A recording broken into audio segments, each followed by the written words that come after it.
Assalamualaikum warahmatullahi wabarakatuh. Halo semuanya teman-teman, selamat siang, selamat datang kembali di channel Ilo Entry. Dan dimanapun teman-teman berada, semoga teman-teman selalu dalam keadaan sehat walafiat tanpa kekurangan satu apapun. Masih bersama saya Ilo, dan pada kesempatan yang baik ini kami akan masih membawakan satu kisah dari Bang Beben atau Ahmad Ben Bella.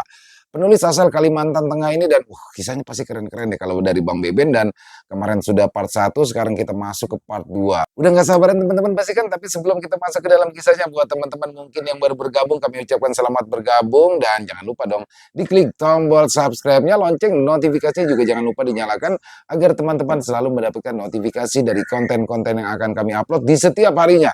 Untuk channel Ilo Entry kami upload setiap siang ya, jam 12 siang waktu Indonesia bagian Barat. Dan nggak pakai berlama-lama lagi ya, nggak pakai basa-basi kepanjangan, dari halaman belakang rumah Bang Ilo kita menuju ke tanah Kalimantan.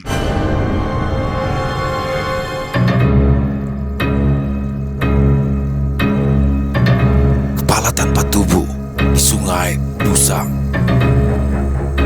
Petaka di Tambang Emas Kalimantan Part 2. Dayat lempar, pergi kapten. Yang lain menjerit sejadinya. Dayat lempar kepala itu ke sungai. Seolah Dayat tersadar, Dayat menjerit. Buk, kepala itu ia lempar, tapi bukan ke sungai, justru ke arah kami yang merasa ngeri. Ampun tulang, ampun, ada kepala tulang. Silai memekik bagai perempuan, mendapati ada kepala manusia di tangannya. Kakinya melompat bergantian di atas pasir, tak tahu umur. Silai pipis di celana. Buk, kepala berpindah ke tangan Mas Sugeng. Modiar dasku, modiar. Sugeng bin Slamet nyuwun ngapuron das. Mas Sugeng menjerit bagai orang kesurupan, hilang keseimbangan. Mas Sugeng terjatuh, kepala di tangannya terlepas, lalu menggelinding di pasir. Kepala buntung itu melotot dan menganga, persis menatap tajam ke arahku.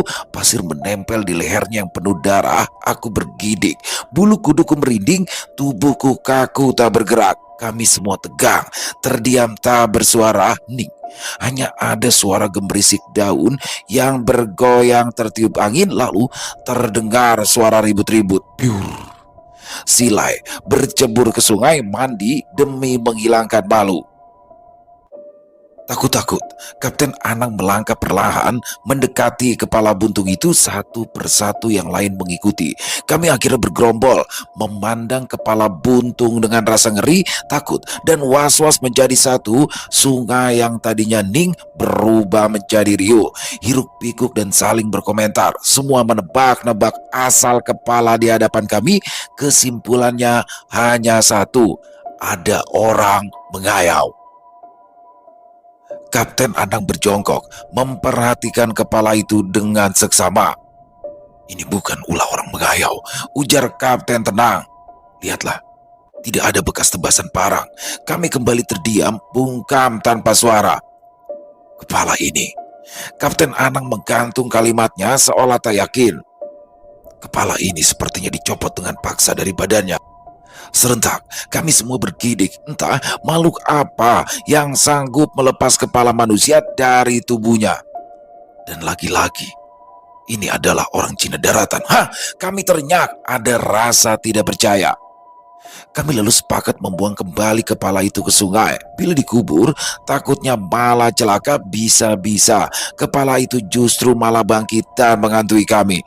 Dengan gontai, Kapten Anang menghanyutkan kepala itu tanpa merasa ngeri sedikit pun. Biar saja polisi atau Koramil yang mengurus. Kita tidak usah ikut campur. Lebih baik kita urus periuk nasi kita sendiri. Kapten Anang berdiri tegap di pinggir sungai, di atas pasir, menatap kepala yang timbul tenggelam terbawa arus hingga hilang di kejauhan. Lai sudah berganti baju dan celana. Tubuhnya wangi aroma sabun batangan. Dengan rambut klimis tersisir ke belakang, Lai senyum-senyum menutup malu. Sedangkan Dayat sudah memakai kacamata, masih terlihat cemas, butir pelus sebesar jagung mengalir dari dahi hingga ujung dagunya. Tapi kali ini aku setuju, kecemasan Dayat beralasan. Setidaknya ada seorang warga lokal dan 2 orang Cina daratan yang mati tak wajar kami jumpai. Walau yang terakhir hanya bertemu kepala buntung. Mungkin saja di tengah rimba sana ada banyak lagi orang Cina yang mati tidak ketahuan entah di mana. Woi, jangan melamun! Teriakan Kapten Anang membuat kami kaget. Ayo kerja, anak istri kalian menunggu di rumah. Kami bergegas melaksanakan perintah kapten. Mesin sedot, pipa, selang, jerigen, solar, timbangan emas, dan alat tambang lainnya kami turunkan dari kelotok. Kami letakkan di tengah pasir. Beras, ikan asin, sayur layu, tempe, kompor, panci, dan alat masak lain kami taruh di pinggir sungai, di rerumputan dekat dengan belukar. Mesin sedot langsung kami rakit dengan pipa, selang, dan lain-lain dalam 30 menit. Mesin tambang Tarama Lingkungan sudah siap kami gunakan. Siap untuk melaksanakan tugas pertamanya. Kapten, mesin sudah siap. Kapten mengangguk lalu memanggil Mang Soleh, orang paling soleh di antara kami. Mang, mulai doanya. Setelah itu kita lakukan uji coba pertama. Semoga lokasi ini berjodoh. Jadi kita tak perlu buang waktu cari tempat lain. Tanpa banyak bicara, Mang Soleh melangkah ke arah kelotok, kemudian kembali dengan segelas air putih di tangan berisikan racikan daun pandan. Kami segera berkumpul, bergerombol, membuat setengah lingkaran di depan Mang Soleh. Ulu Bakumpai, jangan lupa syahadat, rokaat, dan adat. Orang Bakumpai, orang Banjar, orang Batak, orang Jawa, mari kita berdoa. Semoga kita diberi perlindungan dan mendapat rezeki berlimpah.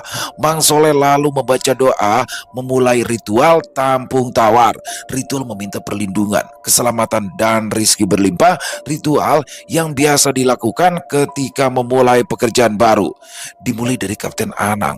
Dengan daun kelapa yang sudah dirangkai, Mang Soleh memercikan air ke dahi, pundak, dan telapak tangan kami secara bergantian. Baru saja ritual selesai, hujan tiba-tiba turun dari langit. Padahal cuaca sangat terik, matahari pun bersinar sangat terang. Entah mengapa, firasatku jadi tak enak.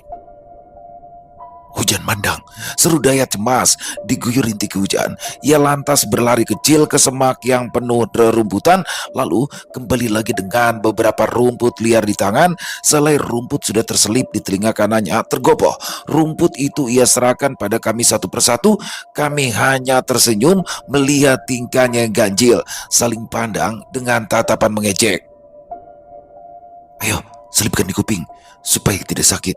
Nanti kena salu andau, bisa sakit, bisa diculik hantu. Ah, kau ini sudah besar, masih saja percaya mitos tak sudi kupakai itu rumput di kuping. Lai, ini bukan hujan biasa, tapi hujan mandang, hujan panas. Kalau tidak hati-hati, kita bisa celaka, kena salu andau. Tak mungkin lah, murka. Malang betul nasib kita. Sudah miskin, masih pula dikutuk alam. Makin miskin lah kita. Silai hanya menggeleng-gelengkan kepala. Sudah. Hari semakin siang. Ayo, lekas bersiap. Nanti kesorean. Ayo, jangan bingung kayak orang kalah judi. Kapten menyela perdebatan terpenting itu. Tapi Kapten, rupanya Dayat masih khawatir. Tapi apalagi, Kapten melotot hening.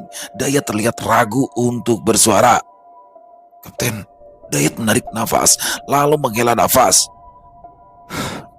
Tadi malam, ada 2 mayat hanyut di sungai dengan bentuk tidak karuan. Salah seorang adalah militer Cina. Dan hari ini, ada kepala orang Cina yang kita temukan. Sepertinya ada yang tidak beres di hutan ini.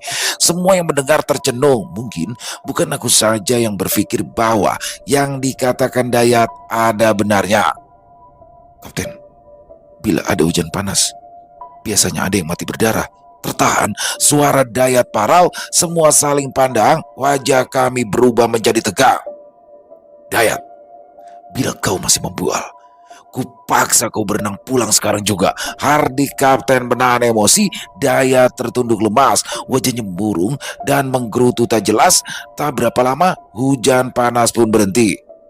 Lihat, Hujan mandang sudah berhenti. Ayo, saatnya bekerja. Penuh wibawa bagai komandan Satpol PP, Kapten Anang segera memberi titah. Kita tetap pada rencana semula. Bila percobaan hasilnya bagus, lokasi ini kita pilih. Bila tidak memuaskan, kita terpaksa pindah lebih ke hulu. Dayat, Lai, kalian berdua memasak. Yang lain, ayo bekerja. 1 jam berlalu, hamparan pasir sungai telah berubah jadi kubangan, mesin meraung-raung di tengah belantara, menyedot butiran pasir berisi emas ke papan penyaring yang disebut kasbuk. Penuh semangat, kami bekerja bergotong royong, tak dihiraukan panas yang terik, tak peduli badan menghitam dan dekil. Pahit getir kehidupan tak lagi jadi soal demi anak, istri dan ibu yang harap-harap cemas menanti di rumah. Semua kami yang di sini memendam rindu yang sama dengan orang rumah. Aku teringat dengan putriku, gadis kecil berkulit putih seperti ibunya, 10 bulan usianya. Tak pernah ia memanggilku Abah, hanya ada kata mama di mulutnya. Semakin teringat, semakin perih hatiku berpisah. Takkan ku biarkan ia menderita, takkan ku biarkan ia kelaparan, takkan ku biarkan ia tak punya boneka. Semangatku bergelora, jiwaku bergejolak. Demi pelampiasan rindu, aku bekerja lebih keras. Demi putri mungilku, aku rela mendaki bukit, membelah hutan, menyusuri sungai. Demi dialah, aku rela berhari-hari di tengah hutan angker ini, hutan yang penuh hantu, kuyang, raung, macan, beruang, dan ular. Hutan yang menjadi sarang makhluk misterius berusia ratusan tahun. Makhluk yang tak jelas apakah gaib atau nyata. Makhluk yang ada dalam dongeng orang-orang Dayak. Makhluk yang mampu melepas kepala manusia dari badannya. Makhluk yang sedang mengincar kami diam-diam dari dalam sungai. Berhenti, sudah cukup. Kapten Anang memberikan perintah. Suara bising mesin penyedot langsung berhenti, berganti keributan yang tak sabar. Ingin tahu hasil percobaan kami? Bergegas aku, Mang Muksin, Mang Mursid, Mang Soleh melepas karpet penyaring dari papan kasbuk. Karpet penuh pasir kami cuci dalam ember bercampur air dan deterjen, sedangkan yang lain sibuk merapikan peralatan tambang yang berantakan ke sana kemari. Mang Mursyid, pendulang terbaik, langsung mengerjakan keahliannya. Wajah kami berbinar saat butir-butir emas mulai terkumpul di papan dulang, berkilauan terkena sinar matahari. Setelah dimasak dengan raksa dan ditimbang, emas yang terkumpul 12 gram. Ya, 12 gram. Hasil yang menjanjikan untuk sebuah percobaan. Lihat, lihat. Baru 1 jam bekerja kita sudah dapat 12 gram. Apalagi kalau seminggu bisa 1 ons, bisa juga 1 kilo. Kapten Anang tergelak melihat hasil percobaan kami. Wajahnya sumringah penuh kebahagiaan. Sorak-sorai kegembiraan menghampiri semua orang. Rasa lega dan khawatir hilang begitu saja. Kami lupa akan mayat yang mengapung di sungai. Kami juga lupa ada kepala buntung yang copot dari badan. Yang ada di otak kami hanyalah emas dan emas.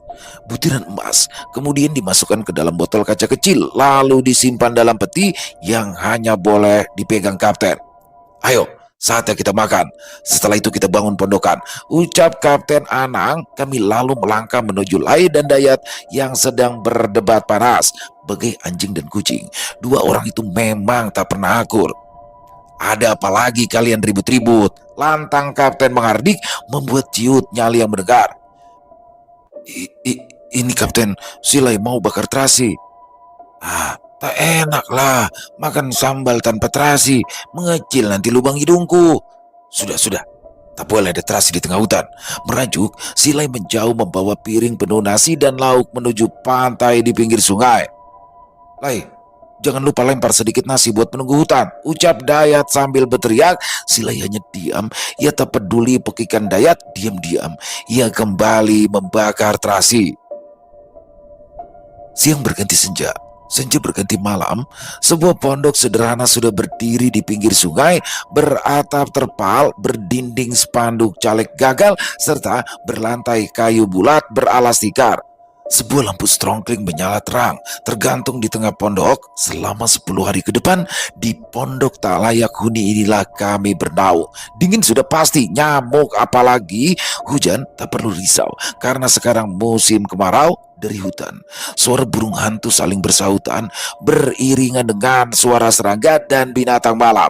Esok pagi, kami sudah mulai bekerja mencari butir-butir emas. 5 orang bekerja dari pagi hingga malam, 5 orang bekerja dari malam hingga pagi. Hari Jumat kami libur bekerja, lalu berganti giliran di luar pondok. Di atas kayu, aku duduk dengan segelas kopi panas.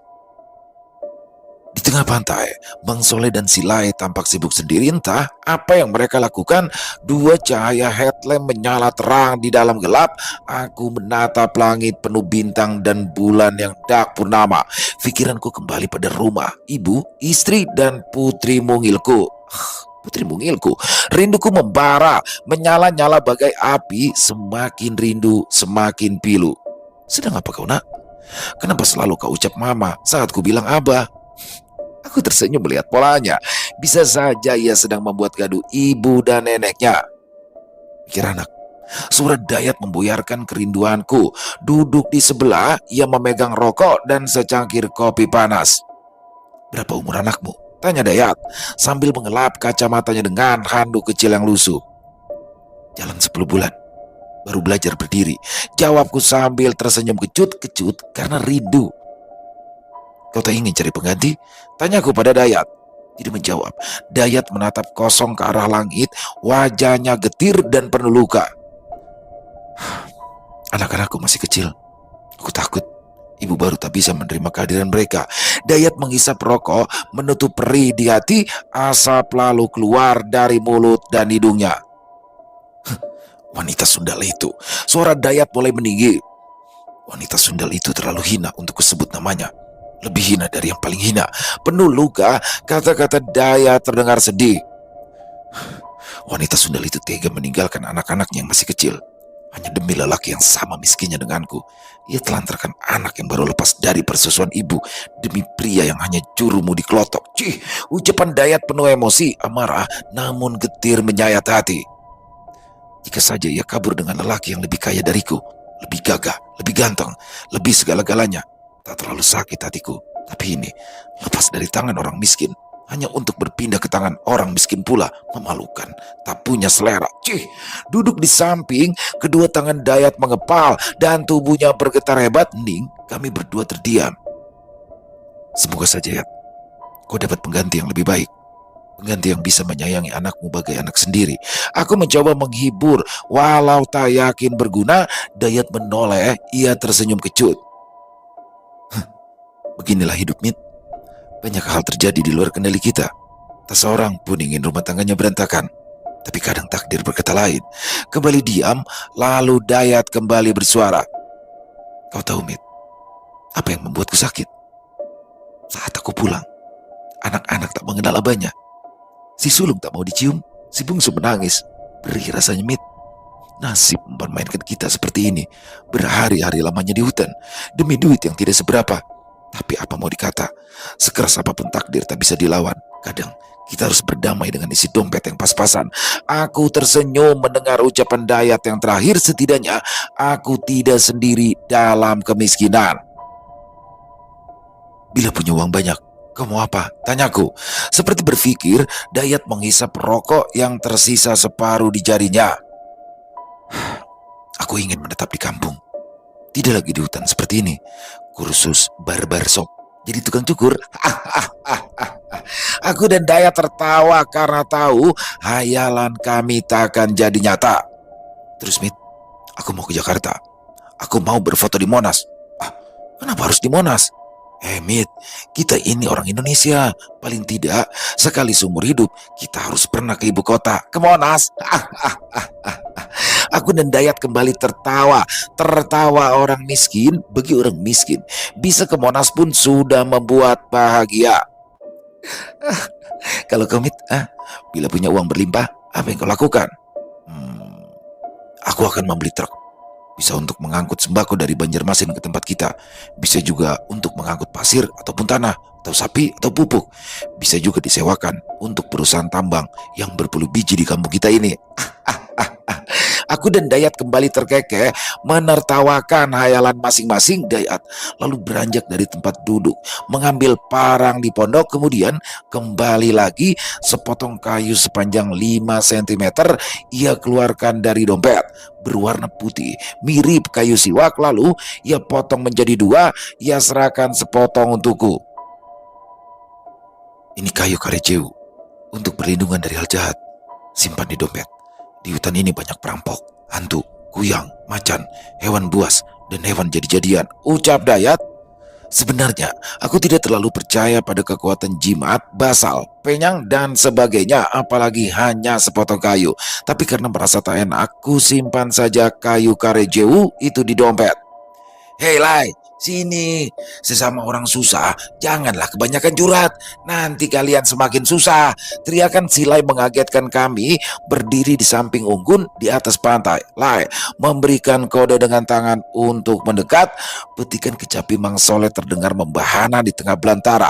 Mulutnya berkomat kamit menyanyikan lagu karungut dengan merdu, lagu khas Dayak. Sumringah, aku dan Dayat langsung berlari menyusul Lai yang sedang menari mengelilingi api bagai orang India. Suasana semakin meriah saat yang lain ikut bergabung. Hanya kapten yang tetap berada di pondok beristirahat, katanya. Hutan yang tadinya sepi kini berubah riuh dengan ulah kami. Sorak-sorai penuh tawa menggema ke seluruh penjuru hutan, menelusup ke celah pepohonan dan batu-batu sungai. Malam itu kami bernyanyi dan menari manasai, melupakan terkutuknya kemiskinan walau sejenak. Bagi berpesta, kami sudah lupa kasbon yang menumpuk di warung Haji Rashid, lupa cicilan yang belum dibayar, lupa segala pahit getir kehidupan. Bersaut-sautan dengan burung hantu dan serangga malam, suara Mang Soleh terdengar merdu. Saking merdunya, suaranya bahkan terdengar mirip seperti suara Elvi Sukaisi, penyanyi dangdut idola ibu. Mengelilingi api, menari manasai, kaki kami terus bergerak mengikuti irama kecapi Mang Soleh, melangkah teratur ke kiri dan ke kanan. Persis di depan, gerakan kaki Mas Sugeng sungguh kacau balau, tak teratur dan tak berirama. Beberapa kali kakinya menyentuh lututku, membuat hampir jatuh. Belum lagi rambut gondrongnya yang bau dan acak-acakan. Kesal, aku pun berniat membeset kaki Mas Sugeng. Niatku urung terlaksana. Jantungku berdetak lebih kencang dan bulu kuduk merinding. Kaki di depanku melayang tidak menapak tanah. Langkahku terhenti seiring bau busuk yang mulai menyengat. Kepalaku terantuk Dayat yang ada di belakang. Dayat hendak memaki, namun juga langsung terdiam. Tubuhnya gemetar tak karuan saat menyadari di depan kami ada sosok perempuan berbaju putih dan berambut panjang ikut menari. Rupanya suara Elvi Sukaisi tadi adalah suara perempuan. Astagfirullahaladzim. Dayat menjerit histeris. Perempuan itu menoleh, tersenyum lebar hingga ke telinga dengan bentuk wajah hancur berantakan. Tawanya melengking menciutkan nyali. Kami terlonjak kaget. Tubuh kami menggigil dicekam ketakutan. Hantu, kambe, semua yang di pantai berhamburan menyelamatkan diri terpontang-panting. Kami berlari sangat kencang menuju pondok. Setan alas, biangannya setan alas. Tulang, opung, ada setan. Saat ini hantu lebih menakutkan daripada kemiskinan. Hutan di pinggiran sungai Busang menjadi gaduh. Semua bergidik ngeri tak karuan. Ada apa? Keluar dari dalam pondok masih mengantuk, kapten terlihat kesal. Ada hantu kapten, hantu pujut, seru Mang Muksin. Bukan, hantu sanda, timpal Mang Mursid. Kalau ada hantu, biar ku sate, seru kapten kesal. Di mana Soleh? Tanya kapten lagi. Kami semua terdiam, saling lirik. Astaga, Mang Soleh tak ada. Kami baru tersadar kalau Mang Soleh tertinggal di belakang. Dengan penuh rasa cemas, kami semua menoleh ke arah pantai. Diterpa cahaya api unggun, terlihat Mang Soleh tengah berdiri memandang ke seberang sungai, tak bergerak, hanya mematung. Kesurupan kah? Iya, kesurupan. Aduh, Angel iki, angel iki. Suasana di sekitaran pondok pun kembali riuh. Bagaimana mungkin, Bang Soleh, orang yang paling saleh di antara kami bisa kesurupan? Ayo, tanpa rasa takut, Kapten Anang melangkah menuju Bang Soleh bergerombol. Kami mengikuti langkah Kapten di belakang. Mas Sugeng dan Lai saling berbisik, saling dorong ke depan. Dua orang itu rupanya sama-sama takut. Hanya beberapa meter dari posisi Bang Soleh, langkah kami tiba-tiba terhenti. Kapten Anang terlihat ragu untuk mendekat. Ada apa, Kep? Tanyaku penasaran. Lihat tangan si Soleh, jawab Kapten setengah berbisik. Dek, jantungku kembali berdegup kencang. Membelakangi kami, menatap sungai. Tangan kanan Bang Soleh menghunus sebilah mandau yang sangat tajam. Darahku berdesir, bulu kuduku merinding, berkelahi. Aku sudah biasa, babak belur aku sudah sering, tapi menghadapi manusia dengan senjata tajam, aku merasa ngeri. Apalagi orang itu sedang kesurupan jin hutan. Alamat celaka. Kami mulai gresek-gerusuk mencari kayu dan batu. Bisa saja Mang Soleh mengamuk lalu membantai kami tanpa ampun. Diam, seru Mang Soleh. Kami semua terperanjat kaget. Tap, tenang. Kapten Anang mulai melangkah pelan mendekati Mang Soleh. Ada apa? Tanya Kapten penuh wibawa. Lihat di seberang, jawab Mang Soleh datar. Serentak kami semua melihat ke arah seberang sungai. Batu dan kayu tak jadi kami pungut. Di seberang sungai, di kejauhan, di bukit bekas ladang, ada 5 cahaya yang bergerak menelusup di antara celah pepohonan. Cahaya itu bergerak mendekat. Ku amati dari tadi. Cahaya itu sepertinya menuju kemari, ujar Mang Soleh. Kulirik tangan yang gemetar memegang mandau. Apa itu? Kuyangkah? Tanya Mas Sugeng cemas. Hening, semua menahan nafas. Cahaya itu sepertinya terpancing api unggun di dekat pondok kami. Itu cahaya senter, ujar Kapten masih tetap tenang. Cahaya senter, itu artinya manusia. Kataku pelan, berusaha tidak gugup. Manusia dengan maksud baik atau dengan niat jahat, ucap Kapten lagi. Bisa saja itu perampok atau para pengayau. Kita harus hati-hati. Kata-kata Mang Soleh membuat kami semakin khawatir. Ada perasaan tidak tenang yang membuat gelisah tidak karuan. Di tengah belantara seperti ini, hukum rimba berlaku. Bila ada yang mati, tinggal lempar ke hutan, maka tak ada yang tahu. Jangan khawatir. Jika memang mereka berniat jahat, kita menang jumlah. Mereka berlima, kita bersepuluh. Sebaiknya kita bersiap. Ambil senjata kalian masing-masing. Hamid, bawakan tas pinggangku, tergantung di tiang dekat tempat tidurku. Kami berlari menuju pondok, meraih segala jenis senjata yang kami punya. Mandau, kampak, pisau, golok, tombak, dan senapan angin. Tas pinggang Kapten segera ku tenteng, agak berat. Entah apa isinya, aku berlari sangat kencang hingga nafasku ngos-ngosan. Aku menarik nafas, lalu menghela nafas. Di pinggiran sungai, Kapten dan Mang Soleh masih berdiri memandang 5 cahaya senter yang terus bergerak. Ini Kapten, kuserahkan tas pinggang milik Kapten. Terburu-buru, Kapten mengeluarkan isi tasnya, sebuah pistol rakitan. Entah apa jenisnya, tapi sebuah pistol yang sering kulihat di film-film koboi. Setelah memastikan pelurunya terisi penuh, Kapten menggenggam pistol itu dengan erat, sangat erat, hingga tubuhnya bergetar hebat. Malam ini akan ada petaka di tambang emas.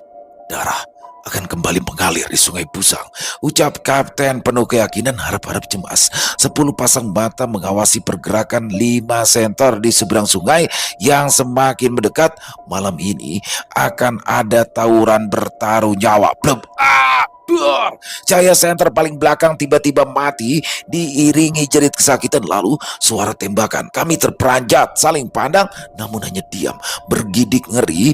Kami menunggu kejadian berikutnya. Blub, blub, senter kedua dan ketiga juga mati, disusul peki kematian dan suara tembakan silih berganti. Hutan di seberang sungai seketika gaduh. Burung hantu, monyet, serangga, dan binatang malam menjadi ribut. Pohon-pohon bergoyang seperti ada gempa. Kami semakin tegang ketika lampu keempat dan kelima akhirnya padam bergantian. Jerit kesakitan meminta tolong menggema ke segala penjuru hutan, lalu hening. Gelisah, kami berdiri dengan perasaan was-was. Terlihat jelas kalau kami ketakutan. Kami sadar berhadapan bukan dengan perampok atau pengayau, tapi sesuatu yang lebih mengerikan.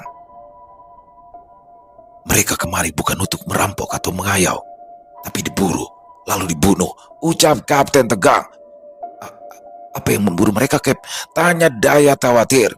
Entahlah, mungkin binatang buas. Binatang yang mampu melepas kepala manusia dari badannya. Kami semakin terdiam. Tak seorang pun berani buka suara. Semua menanti kedatangan makhluk dari seberang sungai dengan rasa was-was. Api unggun telah padam, menyisakan bara yang masih menyala. 5 menit berlalu. Kami masih berdiri dengan senjata masing-masing di tangan. 10 sorotan cahaya senter dan headlamp terus mengawasi ke hutan di seberang sungai. Tak ada suara binatang malam. Tak ada pohon yang bergoyang. Hanya ada gelap tanpa suara. 10 menit, 30 menit, 1 jam, 2 jam. 2 jam sudah. Kami menunggu dengan tegang. Tak ada aktivitas mencurigakan dari seberang. Sepertinya makhluk itu sudah pergi. Mungkin tak bisa berenang. Mungkin juga sudah kenyang, kata Mang Soleh gugup. Sebaiknya kita kembali ke pondok. Yang besok tugas malam berjaga. Yang tugas siang kalian istirahat. Besok pagi kita periksa ke seberang. Makhluk buas apa sebenarnya yang ada di sana? Masih menggenggam pistol koboi, Kapten Anang melangkah menuju pondok diikuti yang lain. Malam itu kami tak tenang.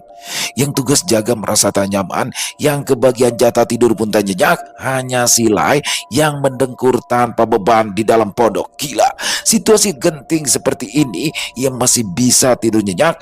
Kasak-kusuk tak jelas sudah terdengar sejak kami di pondok tadi. Berisik dan riuh karena saling menebak kejadian di seberang sungai. Aku yakin mereka pasti dikejar raung, lalu dimakan satu persatu. Hutan di seberang adalah hutan angker. Bisa juga buaya macan. Kudengar di hutan sekitaran sini ada macan jadi-jadian.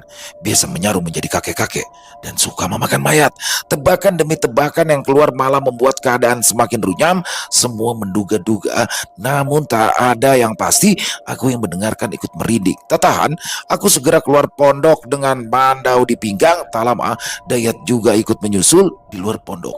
Kapten duduk di atas sebatang kayu lapuk, sebatang rokok tergamit di jarinya. Ia memandang kosong ke seberang sungai sambil memainkan pistol rakitan di tangan kanan. Wajahnya tegang, nafasnya tak teratur. Baru kali ini Kapten terlihat gusar hingga tidak menyadari kehadiran kami. Bagaimana, Kapten? Suruhku. Ceklek, refleks. Kapten menodongkan senjata ke arahku hingga rokoknya terjatuh ke tanah tak bergerak. Aku menahan nafas dengan perasaan tak karuan. Seluruh darah di tubuhku berdesir dan bulu kuduku merinding. Berdiri di samping, Dayat gemetar hingga kacamatanya hampir lepas. Di depan, Kapten masih tertegun. Raut wajahnya serius dan matanya menatapku tajam. Sedikit ngeri. Tatapan Kapten terlihat penuh kebencian dan dendam. Kau, Mit, hampir saja aku hilaf. Kapten bernafas lega. Kapten kemudian menyelipkan pistolnya di pinggang dengan tangan yang masih gemetar. Sedangkan Mas Sugeng, entah sejak kapan ia sudah berada di dekat kami.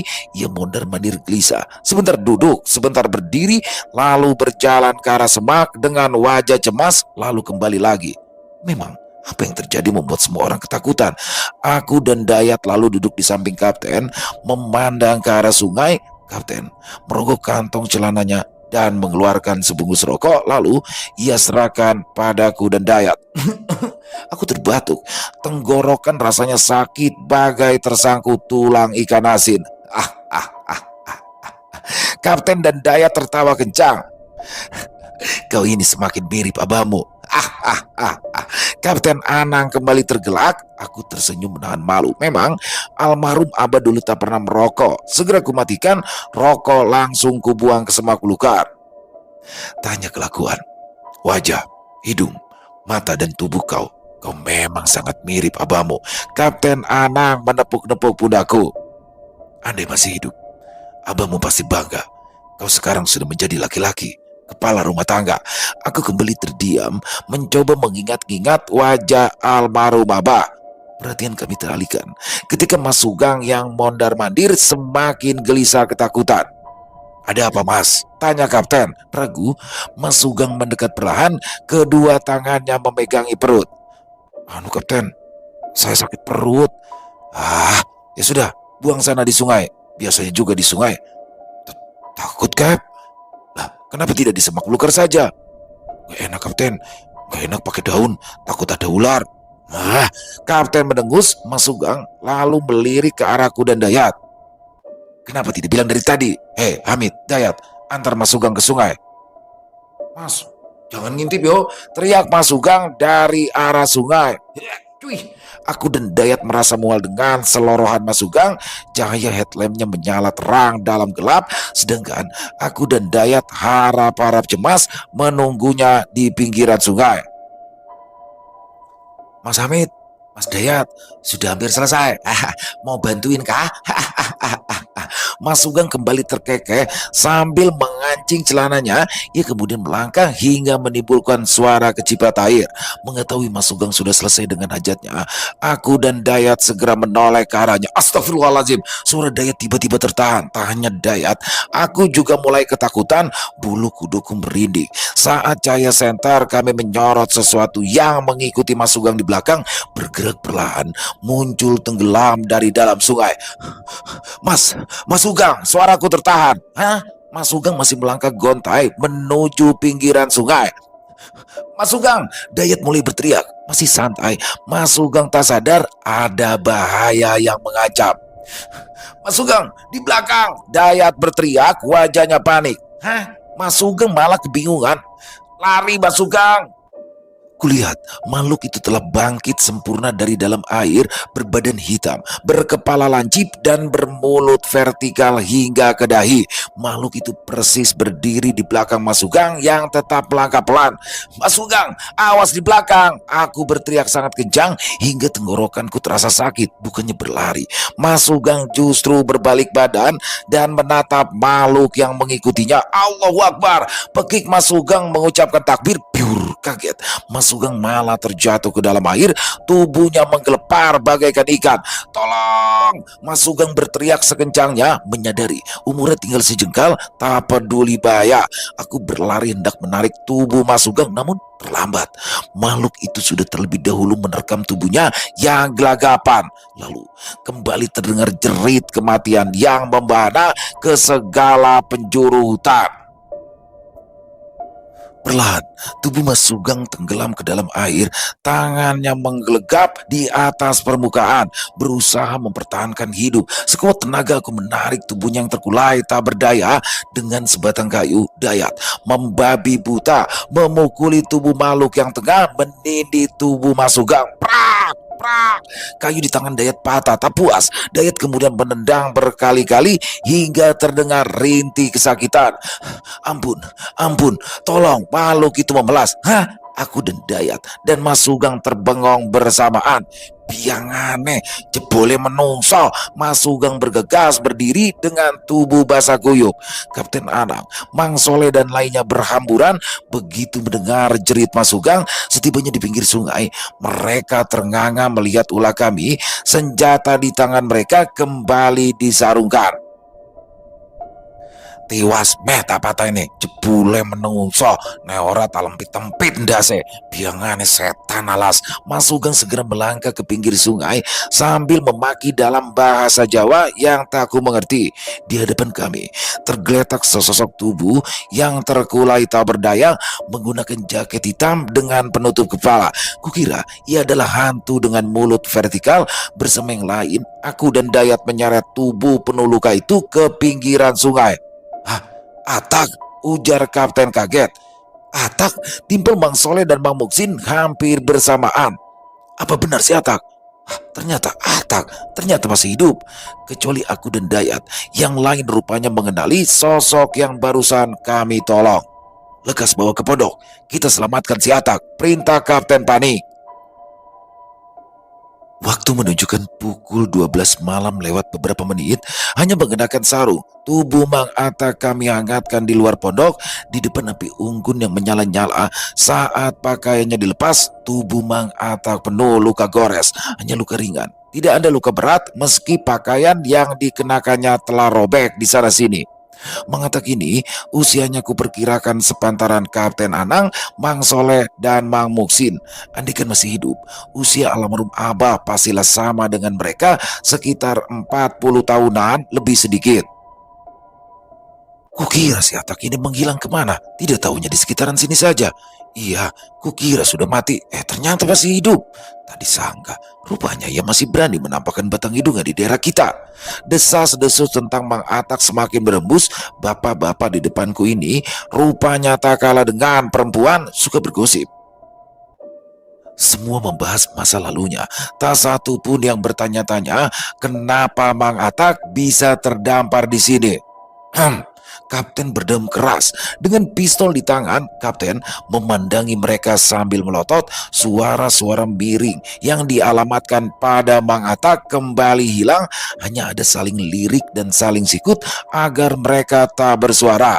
Yang kucuri dengar, Mang Atak ini dulu rupanya salah satu anak buah Kapten Anang. Ia merupakan salah satu kawan serantang seruntung almarhum Abah bersama Kapten Anang. Setelah Abah meninggal dunia, ia menghilang tak kemana. Ia bahkan tak melayat saat pemakaman Abah. Polisi sempat mencurigainya, namun Kapten Anang bersikukuh bahwa Mang Atak bersamanya di Banjarmasin saat ayah terjatuh di sungai. Mang Atak tiba-tiba saja terbatuk. Ambilkan air, cepat, perintah Kapten. Yang lain langsung bergerombol mengelilingi Mang Atak yang mulai sadarkan diri. Minggir, minggir, jangan bergerombol. Sudah, biarkan dia beristirahat. Seru Kapten lagi yang tadinya bergerombol segera menyingkir kembali ke tempat duduk masing-masing. Semua mata menatap Mang Atak dengan penuh curiga. Mas Sugeng bertindak cepat mendudukan tubuh Mang Atak lalu memijat-mijat punggung, pundak, serta kepalanya. Minumnya pelan-pelan saja, nanti tersedak, kata Kapten lembut. Segelas air ia minumkan ke mulut Mang Atak. Anang, tanya Mang Atak kaget menyadari ia kenal dengan orang di hadapannya. Untung saja, kukira aku sudah mati, ucap Mang Atak lagi. Sudah, jangan banyak bicara, pulihkan dulu tubuhmu, balas Kapten. Kau ini tak, ujar Mas Sugeng sambil memijat kepala Mang Atak. Hampir saja tadi, kukira kau itu hantu pucut. Kalau tidak ada Amit dan Dayat, habis tak lempit-lempit siramu. Untung saja mereka menolongmu, lanjut Mas Sugeng sambil menunjuk ke arahku dan Dayat. Madan, kata Mang Atak kaget. Wajahnya mendadak ketakutan seperti melihat hantu. Bukan Mang, saya Hamid, anaknya almarhum Ramadan, balasku cepat. Mang Atak mengatur nafas. Kukira kau Madan yang bangkit dari kubur. Untunglah, rupanya kau sudah dewasa sekarang. Mang Atak memperhatikan wajahku lekat-lekat hingga membuatku tak nyaman.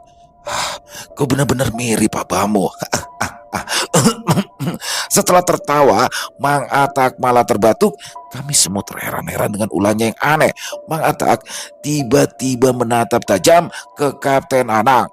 Tak mau kalah, Kapten Anang balas melotot.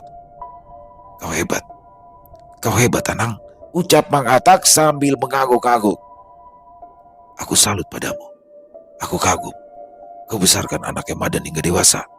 Kau benar-benar kawan yang setia. Semoga Tuhan membalas kebaikanmu. Hamid ini sudah kuanggap sebagai anak sendiri.